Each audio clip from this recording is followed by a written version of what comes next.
சற்று முன் கிடைத்த செய்தி. கோவையில் கல்லூரி மாணவி கூட்டு பாலியல் வன்கொடுமை வழக்கில் சாட்சிகளிடம் இன்று விசாரணை நடத்தப்பட இருக்கிறது. வழக்கில் கைது செய்யப்பட்ட 3 பேரும் பலத்த பாதுகாப்புடன் கோவை மாவட்ட மகளிர் நீதிமன்றத்தில் ஆஜர்படுத்தப்பட்டுள்ளனர். பாதிக்கப்பட்ட கல்லூரி மாணவி மற்றும் அவரது ஆண் நண்பரிடம் இன்று தனித்தனியே விசாரணை நடத்தி வாக்குமூலம் பெறப்பட உள்ளது. பாதிக்கப்பட்ட பெண்ணின் அடையாளத்தை காக்கும் பொருட்டு ரகசிய விசாரணை நடத்தப்படுகிறது. இதுகுறித்து முழுமையான விவரங்களை வழங்குவதற்காக நம்முடைய செய்தியாளர் ஞானசேகரன் இணைப்பில் இருக்கிறார். வணக்கம் ஞானசேகரன், இது குறித்த முழு விவரங்களை வழங்கலாம். வணக்கம் அபிஷேக். கோவை பீளமேடு சர்வதேச விமான நிலையம் பின்புறம் கடந்த ஆண்டு நவம்பர் 2ஆம் தேதி இரவு தனது ஆண் நண்பருடன் காரில் இருந்த கல்லூரி மாணவி 3 வாலிபர்களால் கூட்டு பாலியல் பலாத்காரம் செய்யப்பட்டது. இந்த வழக்கில் சிவகங்கை மாவட்டத்தின் சிங்கப்பூனாரியைச் சேர்ந்த சகோதரர்கள் கருப்புசாமி, காளீஸ்வரன் மற்றும் அவர்களது உறவினரான மதுரையைச் சேர்ந்த தவசி ஆகியோரை கோவை துடியலூர் அருகே கீரநத்தம் பகுதியில் பதுங்கி இருந்த போது காவல்துறையினர் காலில் சுட்டு பிடித்தனர். பின்னர் 3 பேரும் கோவை அரசு மருத்துவமனையில் சிகிச்சை முடிந்து கோவை மத்திய சிறையில் அடைக்கப்பட்டுள்ளனர். கருப்புசாமி மற்றும் தவசி ஆகியோர் போலீசார் சுட்டப்பட்டதால் ஏற்பட்ட காயம் குணமடைந்த நிலையில் காளீஸ்வரன் மற்றும் இன்னும் குணமடையாத நிலையில் மத்திய சிறையில் மருத்துவமனையில் சிகிச்சை பெற்று வருகிறான்.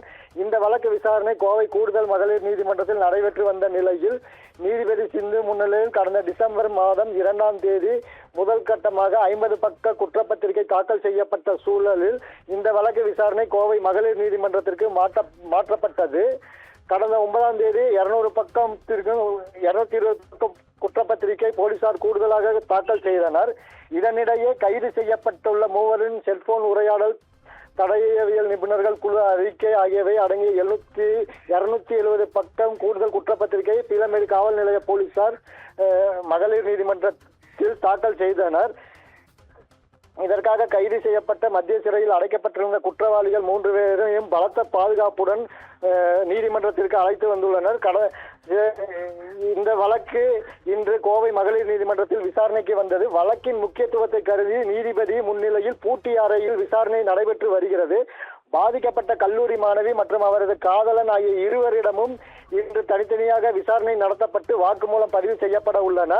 இந்த வழக்கில் கைது செய்யப்பட்டு சிறையில் அடைக்கப்பட்டுள்ள 3 குற்றவாளிகள் பலத்த பாதுகாப்புடன் அழைத்து வரப்பட்டுள்ளனர். தற்பொழுது பாதிக்கப்பட்ட பெண்ணின் அடையாளம் மற்றும் அவரது வாக்குமூலம் ரகசியம் பாதுகாக்கும் பொருட்டு இந்த விசாரணையானது பொதுமக்களோ அல்லது ஊடகங்களோ அனுமதிக்கப்படாத ரகசிய விசாரணை முறையாக நடத்தப்படுகிறது.